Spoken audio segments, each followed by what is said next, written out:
Auto ATG certificate कैसे generate होता है और वो वेबसाइट के अंदर कैसे काम करता है।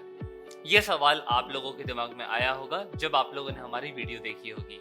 एटीजी रिसिप्ट क्या होती है? दरअसल एटीजी रिसिप्ट वो रिसिप्ट होती है जो एक एनजीओ को, एक डोनर को देनी पड़ती है जब भी एक डोनर डोनेशन को कंप्लीट करता है। जिस रिसिप्ट का इस्तेमाल करते हुए वो डोनर अपने टैक्सेशन रिकॉर्ड को दिखा सकता है और अपने टैक्स बेनिफिट्स का लाभ उठा सकता है। एटीजी रिसिप्ट के अंदर 4 इंफॉर्मेशन सबसे ज्यादा जरूरी होती है। पहली, एटीजी नंबर जो उस एनजीओ का होना चाहिए। दूसरा, पैन कार्ड नंबर जो उस एनजीओ का होना चाहिए। तीसरा, पैन कार्ड नंबर उस डोनर का जिसने डोनेट करा। और चौथा, उसकी ट्रांजैक्शन आईडी या फिर उस पर्टिकुलर अमाउंट या फिर कोई ना कोई ऐसी इंफॉर्मेशन जो उसको उसकी डोनर डाटा से मैच करा सके। इसको एक रिसिप्ट फॉर्म में कई एनजीओज खुद भी बनाते हैं और कई दफा लोग गवर्नमेंट से जनरेटेड रिसिप्ट को भी देते हैं। गवर्नमेंट जनरेटेड रिसिप्ट और जो रिसिप्ट हम लोग यहाँ पे जनरेट करते हैं उसकी मान्यता सेम होती है, क्योंकि गवर्नमेंट की रिसिप्ट में भी इंफॉर्मेशन रहती है और वही रिसिप्ट में हम इंफॉर्मेशन लाकर आपको देते हैं। मैं आपको उसका लाइव एग्जांपल दिखाना चाहूंगा। हमारी कई सारी वेबसाइट्स मार्केट के अंदर बनी हुई हैं। आप बहुत सारी वेबसाइट्स के एग्जांपल जाकर देख सकते हैं जो कि हम लोगों ने बनाई है। आप हमारी टीम से बात करेंगे तो आप जान पाएंगे कि हम लोगों ने अभी तक 100 से ज्यादा एनजीओ वेबसाइट्स खड़ी कर दी हैं जिन वेबसाइट्स के अंदर अलग अलग कहानियों को बुना गया है। एग्जाम्पल के तौर पे मैं आज आपको सदगुरु चैरिटेबल ट्रस्ट, जिनकी वेबसाइट हम लोगों ने बनाई है, मैं उनके अंदर एक लाइव डोनेशन करते हुए आपको दिखाना चाहूंगा कि किस तरीके से एक एटीजी का सर्टिफिकेट जनरेट होता है जब मैं उसके अंदर अपनी इंफॉर्मेशन को मैं फीड करता हूँ। तो वो कुछ इस तरीके से होता है। कॉजेस अडॉप्ट अ कव वाले एक लैंडिंग पेज जो कि हम लोग हर कॉज के लिए अलग अलग आप लोगों को बना के देते हैं, मैं उसके अंदर जाऊंगा। कस्टम अमाउंट में एग्जाम्पल के तौर पे मैं 1 रुपया डालता हूँ। नीचे जाऊंगा, यहाँ पे मैं अपनी इंफॉर्मेशन को फीड करूंगा। गौतम, फैमिली मेंबर, ये सब आप लोगों के स्पेशल रिक्वायरमेंट पे एक फॉर्म जो क्रिएट होता है हम आपके लिए भी कस्टमाइज दे सकते हैं।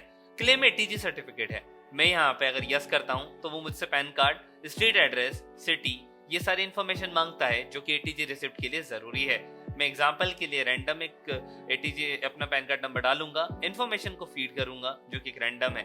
डोनेट नाउ पे मैं क्लिक करूंगा। जैसे ही मैं इसमें प्रोसीड करता हूँ मेरा रेजर पे सामने ओपन हो जाता है। इस रेजर पे के अंदर अब मुझे एक फोन पे अमाउंट सेंड करना होगा। मैं वो आपके सामने लाइव अमाउंट करता हूँ।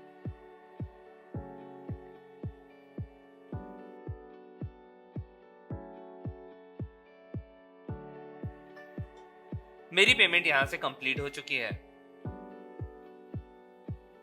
पेमेंट कंप्लीट होते से आपके सामने स्क्रीन पे चल रहा है complete process. Website full integrated रहती है। जैसे ही वो पेमेंट कंप्लीट होती है पेज लोड होता है। लोड होने के दौरान मेरे पास सामने एक डोनेशन रिसिप्ट आती है। जो डोनेशन रिसिप्ट मेरे को पूरी दिखती है। डाउनलोड रिसिप्ट के इस बटन पे मैं जब क्लिक करूंगा तो यहाँ से मुझे सेव करने का मौका देगा। उसको सेव करते से मैं उस रिसिप्ट को अपनी लाइब्रेरी में चेक कर सकता हूँ, जो कि कुछ इस तरीके से दिखाई देती है। यहाँ पे मुझे मेरे सदगुरु चैरिटेबल ट्रस्ट का लोगो, उसकी इंफॉर्मेशन, उसका सारा एड्रेस, सारी चीजें, अब मेरा पैन नंबर, मेरा नाम, डोनेशन रिसिप्ट, मेरा एड्रेस, सारी इंफॉर्मेशन मुझे इस रिसिप्ट पे मिलती है। जो रिसिप्ट कंप्लीटली मेरे मेल पर भी आती है और साथ ही साथ मुझे यहीं के यहीं डाउनलोड करने का मौका भी देती है। और जैसे ही आपका डोनेशन कंप्लीट होता है, डोनेशन कंप्लीट होने के तुरंत बाद मेरे पास आता है मेल। मैं मेल में जाऊंगा, आपके सामने लाइव में आपको दिखाता हूँ। सबसे पहले मेरे पास मेल आया है रेजर पे की तरफ से। दूसरा मेल मेरे पास आया है सदगुरु चैरिटेबल ट्रस्ट की तरफ से। ये कंप्लीट इंटीग्रेशन भी हम ही देंगे आपको।